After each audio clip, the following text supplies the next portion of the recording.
wonderful to be here after a long, long period of very hard work by Anne. I'm here to talk about the book, and it fills a significant gap. It focuses on the Gordons in the 16th century.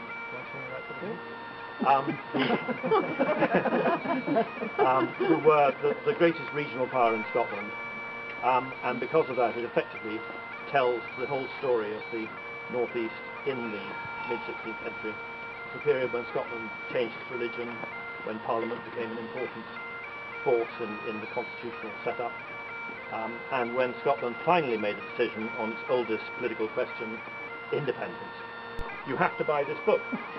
There isn't one I know that deals with them quite the same way. There are books that deal with the Gordons of the later period.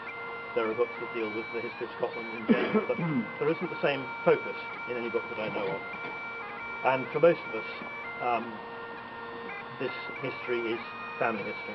For most people living here in one form or another, our families were there at the time. In fact, I strongly suggest that we all buy lots of these books and give them to our friends. Thank you very much. In view of the Forbes-Gordon feuding in the past, you might think the book is biased. But I have Gordon ancestors, so I hope I've been fair to both. Some members of the Huntly Writers Group have been writing about their favourite places in Scotland. My favourite place in Scotland is Glas. My favourite place in Huntly is definitely this castle. Why? Because for me it is alive with the characters and happenings in this book. I look at the motte over there and think of the generations of the Earls of Athol who used to control the Strathbogie lands. Why did they lose it? Read about it. I look at the thickness of the walls over there. Whoever built that tower house, whether the newcomer Gordons from Berwickshire or Seatons from Lothian, who changed their names to Gordon, they obviously needed extra security to establish themselves as a new power in the north. And establish themselves they did in a big way, from being quite minor magnates in Berwickshire to being cops of the north. How did they do it? You can read about it here. And women played a big part. The first Earl of Huntly needed a palace suitable for entertaining the king, and the basement here is all that is left of that, the lower part of the castle you see here. I look at this palace of Huntly and I think of the zenith of Gordon power in the person of George Gordon, 4th Earl of Huntly. He and his family members controlled land from the Banffshire coast to the north coast in Sutherland, and he built most of what you see here, George Gordon, 4th Earl of Huntly. And when the Regent Mary of Guise, mother of Mary Queen of Scots, visited, 1,000 lined her approach, and she reportedly envied him his palace opulence. Must he need his wings clipped? And clipped they were. I see him humiliated by Mary Queen of Scots refusing to stay here, despite being her Chancellor and Lieutenant of the North, and all his lavish preparations. At a warning shout from the top of the tower above, you can't see this side, his meal interrupted, he's scuttling over the courtyard without his boots, without his sword, over the wall onto a waiting horse, and galloping away to the wilds of Badenoch as a wanted man.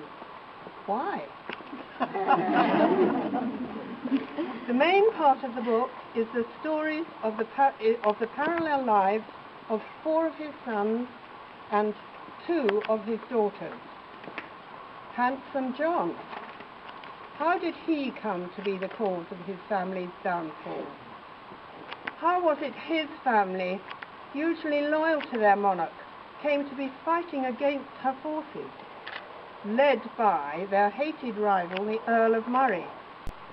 I think of their influential brother James, going to France to become a Jesuit with 5 other young St Andrews graduates.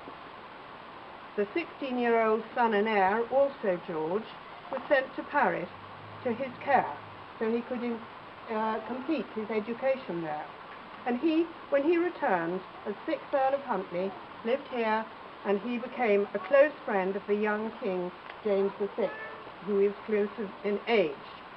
However, his Catholic faith got him into a lot of trouble and many trials, as did the activities of his uncle James, the Jesuit, and the other 5 who came back to work secretly in the country, especially after letters in code were found on a boat purporting to be plotting with King Philip of Spain to have another go at invading Britain after the failure of the Armada, but this time through Scotland, and they would help. How was it George, 6th Earl of Huntly, was able to return from exile, and what is more, be created the first Marquis of Huntly, and embellish his castle with Catholic symbols inside and out, and emboss the outside of the castle ostentatiously with his own name and his wife Henrietta Stuart, her name, and across the front, and create the finest entrance frontispiece in the country. What a triumph! We're down from Skibo Castle in Sutherland, and in fact we look across the water to Dunrobin Castle, the ancestral home of the Sutherland clan. And I didn't know until just today that there's a connection here with the Gordons.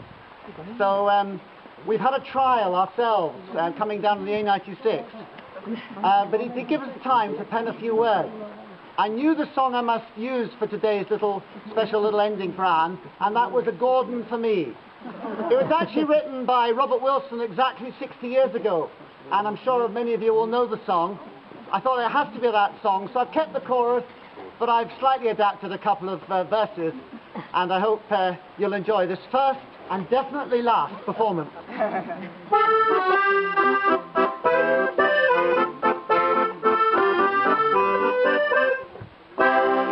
A Gordon for me, a Gordon for me. If you're nae a Gordon, you're no use for me.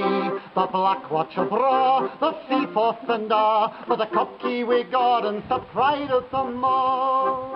The Gordons have seen many triumphs and trials. At the Battle of Livet, they defeated Argyll. From Huntly to Auchendoun, down to Cogarth, it wasn't exactly a barrel of laughs. A Gordon for me, a Gordon for me. If you're a Gordon, you're no use for me. The Black Watch of Raw, the Highland before, for the cocky wee Gordon's the king of them all. Then Henry VIII from England came. He reached the borders and then went insane. The 4th Earl of Huntly just spared the king's life, so Henry ran home and took it out on his wife. A Gordon for me, a Gordon for me, and so on. Now here's the last verse. Now Anne is a Forbes, so it's quite a shock. In praise of the Gordons, she's written a book. For back in the days of the 16th century, the Forbes and the Gordons were sworn enemies. They fought and they pillaged in their kilts and their vests.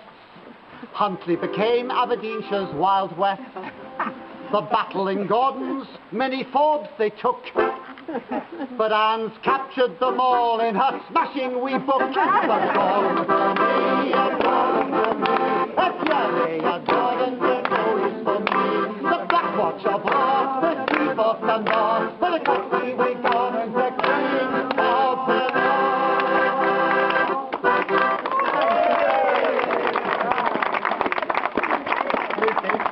Give that to Anne.